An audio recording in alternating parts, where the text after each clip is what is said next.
আমি একটা জিনিস খেয়াল করলাম কি, কেন জানি মেয়েদের পছন্দের সব সময় উপরে থাকে প্লে বয় টাইপের ছেলেগুলা, ভালো ছেলেরা কখনো থাকে না। কারণ আমি যতটুকু দেখলাম মেয়েরা সবসময় একটু অ্যাগ্রেসিভ, একটু রোমান্টিক, একটু বোরিং টাইপের ছেলেদেরকে তাদের পছন্দ না। যেসব ভালো ছেলেরাই সবসময় বোরিং হয়, এই জিনিসটা আমি জানি। তো মেয়েদের পছন্দগুলো সবসময় গাঁজাখোর, পাটপাত, মানে প্লে বয়, যার একাধিক রিলেশনশিপ থাকে তাদেরকেই কেন পছন্দ।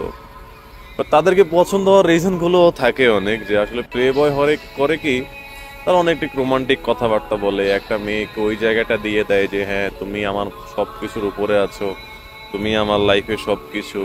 এবং তাদের পরিচয়টাই হয় এইভাবে ইমোশনালি। এখন একটা ভালো ছেলের কাছে যখন আপনি যাবেন, বেচারারা যদি আপনি কিছু বলেন, হ্যাঁ সে আপনার কথায় কথায় মুখ লড়াবে, হ্যাঁ তুমি যা বলছো ঠিক আছে, তুমি যা বলছো ইয়ে করছে। এখন প্লে বয় জানে কি, প্লে বয় জানে যে রিলেশনশিপ একটা মেয়েকে পটানোটা কিভাবে করা লাগে এবং কতটা সহজ। এই ক্ষেত্রে প্লে বয়টা সবসময় উপরে থাকে তাদের পছন্দে।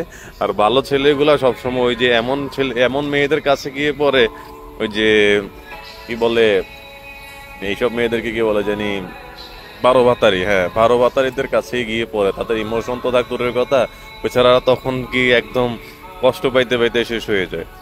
আর ভালো মেয়েদের ওই এইটাই পছন্দ, যে কেউ তাদের কেয়ারিং করুক, কেউ তাদের ইয়ে করুক। কখন ভালো ছেলেগুলো আসলে কেয়ারিং কেয়ারিং সম্পর্কে জানে কম, বুঝে কম। এটা আসলে আপনি যা বলবেন তাতেই হ্যাঁ, যা বলবেন তাতেই না, এই হচ্ছে আর কি কাহিনী।